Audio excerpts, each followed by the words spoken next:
Le troisième âge d'or n'est pas du tout d'or, c'est une salle d'attente de la mort. Bienvenue sur la chaîne de la richesse et de la sagesse, où nous abordons aujourd'hui la grande tromperie. Mais avant de commencer, abonne-toi si ce n'est déjà fait, active la cloche de notification pour ne rater aucune des prochaines vidéos et lâche un gros pouce bleu si tu as aimé. Si tout cela est fait, c'est parti.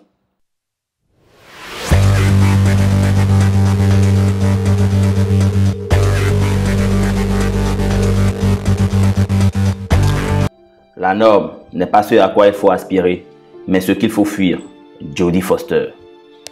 Lorsqu'un enfant de 22 ans nous déclare qu'il possède un palace de 700 mètres carrés au bord de la plage, qu'il a sa Ferrari FK130 et sa Rolls-Royce Age et qu'il a une fortune estimée à 8 milliards de francs, nous avons assez de jugeote pour savoir que les gosses fortunés ne deviennent pas riches en investissant dans les FCP et dans le PER de l'entreprise où ils travaillent.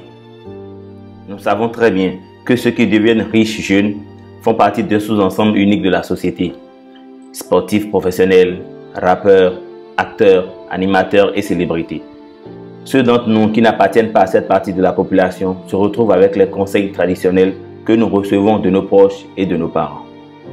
L'enrichissement lent ou la voie lente est un jeu perdu d'avance. Si tu veux devenir riche et que la voie lente est ta stratégie, j'ai une mauvaise nouvelle pour toi. C'est un jeu perdu d'avance, dans lequel c'est ton temps que tu paries. Tu crois vraiment que le type qui habite cette grandiose propriété sur la plage, devant laquelle est garée une voiture de 165 millions de francs, s'est enrichi en investissant dans les FCP ou dans un marché boursier? Bien sûr que non.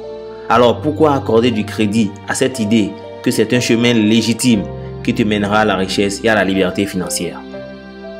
Montre-moi un jeune de 22 ans qui s'est enrichi en investissant dans des FCP ou en bourse, ou un homme qui a gagné des centaines de millions en 3 ans avec cette même méthode.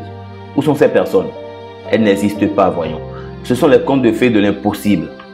Pourtant, nous continuons à faire confiance à la même vieille bande de conseillers, de coachs ou de gourous qui nous disent cela et nous proposent de vivre de manière frugale, sans se poser de questions.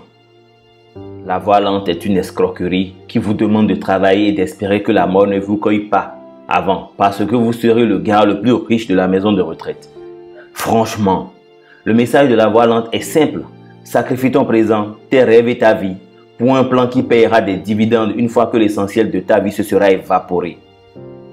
Si vos roues de la richesse engloutit toute votre vie active et que le résultat n'est pas garanti, ça craint.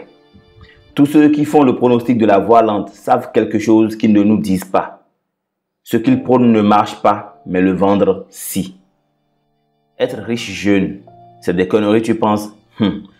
La voie express ne veut pas vous permettre de partir à la retraite vieux avec des centaines de millions en poche, mais à redéfinir la richesse de manière à ce qu'elle soit synonyme de jeunesse, d'amusement, de liberté et de prospérité. Je peux attester que ce ne sont pas des conneries. On peut profiter de la vie tout en étant encore jeune. On n'est pas obligé d'être vieux avant de devenir riche ou de prendre sa retraite. Cela dit, la vraie connerie est de penser qu'on peut y arriver par la stratégie de la voie lente. La vraie connerie, c'est de laisser la voie lente vous voler vos rêves. Alors, et si on réinventait la retraite pour qu'elle rime avec jeunesse? Quand tu dis retraite, qu'est-ce que tu vois? Moi en tout cas, je vois un vieil homme grincheux, fatigué, assis devant son portail jouant au jeu de dames avec ses amis retraités. Il roule sa voiture très chère, mais n'en a plus vraiment aucun plaisir. Les gens partent à la retraite quand ils ont dans les 60 ou 70 ans. Même à cet âge, ils ont du mal à joindre les deux bouts et doivent compter sur l'État en faillite, rien que pour survivre. D'autres travaillent encore longtemps, rien que pour maintenir leur style de vie. Certains n'iront pas jusque-là et travailleront jusqu'à leur mort. Comment c'est possible? Eh bien, la voie lente demande la vie entière. Et son succès dépend lamentablement de nombreux facteurs sur lesquels nous n'avons aucun pouvoir. Ceux qui réussissent dans ce pari sur 50 ans reçoivent la récompense de la liberté financière accompagnée de quoi? De la vieillesse. Ne t'inquiète pas, à ce qu'on dit, c'est le troisième âge d'or. C'est une blague. D'or pour qui? Si le voyage engloutit 50 ans de ta vie, est-ce qu'il en vaut la peine? Le problème avec ces normes communément admises de la retraite, c'est ce qu'on ne voit pas. On ne voit pas la jeunesse, l'amusement, l'accomplissement de rêves. Le troisième âge d'or n'est pas du tout d'or. C'est une salle d'attente de la mort. Écoute, si tu veux partir à la retraite jeune, plein de santé et d'énergie et sans calvitie, il va te falloir ignorer la feuille de route que la société propose par défaut et qui mène à la voie lente, ainsi que les coachs et les gourous qui te gavent de pâté pour chat. Il existe une autre voie. Alors, 3 points à retenir ici.